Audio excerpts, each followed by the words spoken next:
રહ્યા છે કે જ્યાં નેશનલ હાઈવે 48 પર બંધ બ્રિજથી હાલાકી। માંગરોળના મહુવેજ પાસે 1.5 મહિનાથી બ્રિજ બંધ। લાંબા સમયથી બંધ બ્રિજના કારણે સ્થાનિકો હેરાન। એનએચએઆઈ વિભાગે આગળ ધર્યું છે મેન્ટેનન્સનું કારણ। TV9ના રિયાલિટી ચેકમાં ન જોવા મળી કામગીરી। સર્વિસ રોડ પર ટ્રાફિકથી અકસ્માતો પણ વધ્યા। બ્રિજ શરૂ કરવા સ્થાનિકોએ અલ્ટિમેટમ આપ્યું છે। અઠવાડિયામાં બ્રિજ શરૂ ન થાય તો ધરણાની ચીમકી સ્થાનિકોએ ઉચ્ચારી। તો આ રોડનું કામ નથી કરવાના, બ્રિજનું કામ નથી કરવાના, તો બ્રિજ વહેલી તકે ખોલી દેવો જોઈએ અથવા બ્રિજનું કામ વહેલી તકે શરૂ કરીને એને પૂર્ણ કરવો જોઈએ અને બ્રિજ જે નીચેથી બંધ કર્યો છે એની જગ્યાએ બમ્પર મૂકીને નીચેનો બ્રિજ ચાલુ કરવો જોઈએ, જેથી લોકોએ 2 કિલોમીટરનો ફેરાવો મારવો ના પડે। અમારી સીધી માંગ છે કે જો આ પુલ રિનોવેશન કામ નહીં કરવાના હોય તો જ્યાં સુધી રિનોવેશન કામ ચાલુ થાય તો આ પુલ ફરીથી ચાલુ કરવામાં આવે કે જેથી જાનહાની અટકે। અને આમ છતાં પણ જો એનએચએઆઈના અધિકારીઓ જો પુલનું કામ નહીં કરવાના અને નહીં ખોલતા હોય તો અમે અહીંયા કરીએ અઠવાડિયા પછી અહીંયા આવીને આ રસ્તા પર બેસી જઈશું અને એની જવાબદારી નેશનલ હાઈવે ઓથોરિટી ઓફ ઇન્ડિયાની રહેશે। બ્રિજ ઉપરથી આ વાહનને પરમિશન આપો। હમણાં કોઈ એવી પોઝિશન નથી કે બ્રિજ તૂટી જાય એવો છે કે એવું કંઈ છે।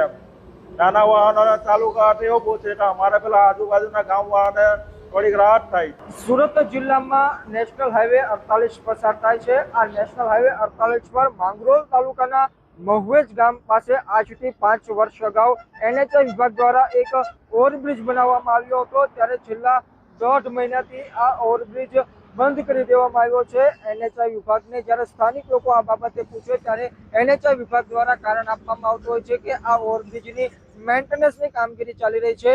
છેલ્લા 1.5 મહિનાથી આ ઓવરબ્રિજ બંધ છે, જેને લઈને વાહન ચાલકોને ભારે હાલાકી ભોગવવાનો વારો આવી રહ્યો છે। ત્યારે આ બાબતે TV9ની ટીમ દ્વારા જ્યારે રિયાલિટી ચેક કરવામાં આવતા અને બ્રિજ પર મુલાકાત કરવામાં આવતા આ બ્રિજ પર કોઈ પણ પ્રકારની મેન્ટેનન્સની કામગીરી ચાલી રહી નથી। મેન્ટેનન્સની કામગીરી ચાલી રહી નથી છતાં કયા કારણોસર એનએચઆઈ વિભાગે આ બ્રિજ છેલ્લા 1.5 મહિનાથી બંધ કરી દીધો તે એક ચર્ચાનો વિષય છે। આ નેશનલ હાઈવે પર રોજના લાખો વાહનો પસાર થાય છે, ત્યારે આ જે બે ઉપયોગી આ ઓવરબ્રિજ બંધ કરી દેવામાં આવતા વાહન ચાલકોને ભારે હાલાકી ભોગવવાનો વારો આવી રહ્યો છે। હાલ છતાં વાહન ચાલકો જે સર્વિસ રોડ છે તે સર્વિસ રોડનો ઉપયોગ કરી રહ્યા છે, પણ સર્વિસ રોડ ક્યાંક ને ક્યાંક સાંકડો હોવાથી સતત ટ્રાફિક જામના દ્રશ્યો અને અકસ્માતના બનાવો પણ વધી રહ્યા છે।